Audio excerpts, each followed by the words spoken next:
Britain, famous for its tea, royalty and distaste of all things EU. We went to London to find out why it has the reputation of being so very Eurosceptic and why Britain appears so adverse to its continental political cousins.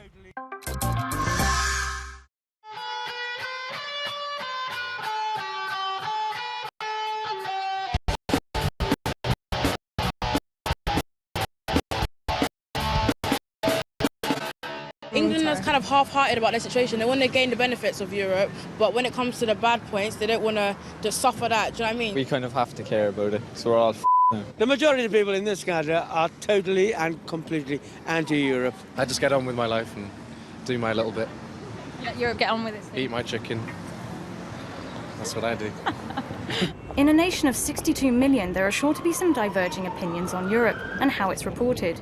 To get to the bottom of the matter, we spoke to a former press officer, a professor, and journalists representing pro-Europe and Eurosceptic camps, all of whom seem to have a different definition of British Euroscepticism. Scepticism is the essence of British journalism. Since the 1980s, we've been lumbered with this term, which covers a whole range of phenomena, starting from outright Europhobia, hostility, to European integration, to Euro boredom. And down the far end, they're real Europhobes. I mean, they're almost xenophobes, frankly. I mean, they don't like anything that isn't British. But as you come back into the more moderate area, you come into Euroscepticism, and some people will call themselves really Euro-realists. Euroscepticism in Brussels means something else to people in the institutions. It means people who criticise them, and anyone who criticises them is either a Eurosceptic or a populist. In the 1970s, Britain voted overwhelmingly in favour of joining the European community. 36 years later, newspapers and Conservative politicians are calling for a referendum on EU membership. The current crisis certainly plays a part, but many blame the media. Fleet Street, the historical heart of the British media. This is where British journalistic tradition was born. I was talking to a great American investigative reporter the other day, and he was saying, well, you know, what are newspapers for? He said, we're here to make trouble. Well, that's part of the British tradition. Pen is mightier than the sword. British journalists certainly have razor-sharp beaks.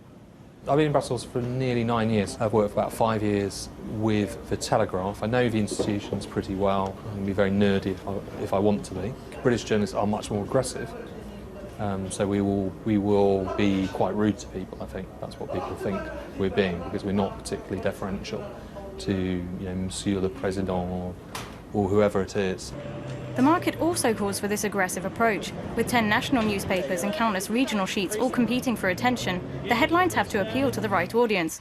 It is the less informed and more popular tabloids who have been at the centre of many Euro myths. The European Commission keeps a list dating back to the 90s, and some of the misunderstandings drive them bananas. That keeping correspondence abroad is expensive. The tabloids don't find that worthwhile in Brussels, so basically they rely on stringers. Stringers want to sell stories, so stringers exaggerate the story, they will twist, quite rightly from their point of view, they will build on a story, twist it, exaggerate it, pander, if you like, to the line which they think the editor will buy. And of course a bent banana is a lovely story if you're an editor sitting back here in a tabloid, you can't miss it. Not all the blame can be placed on lazy journalism and market demands. Europe is a strange creature to report. Covering environment one day and finance and foreign policy the next can be demanding. You have to be a super journalist. Maybe that's one of the reasons why European affairs are covered so badly, because there are not many supermen and superwomen around. Knowing your EFSF from your CSDP is not as easy as ABC. When it comes to summit time, journalists often simplify matters. So we tend to do kind of summits as, victory or defeat. It's much more interesting if we trail it as a fight or even a potential defeat on the way. The latest EU summit proved no exception, with one tabloid using a war reference.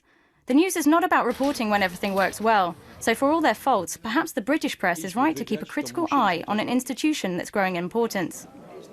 It's not in every European country that you can go and find constant headlines, whether good or bad, about Europe. It is a live issue.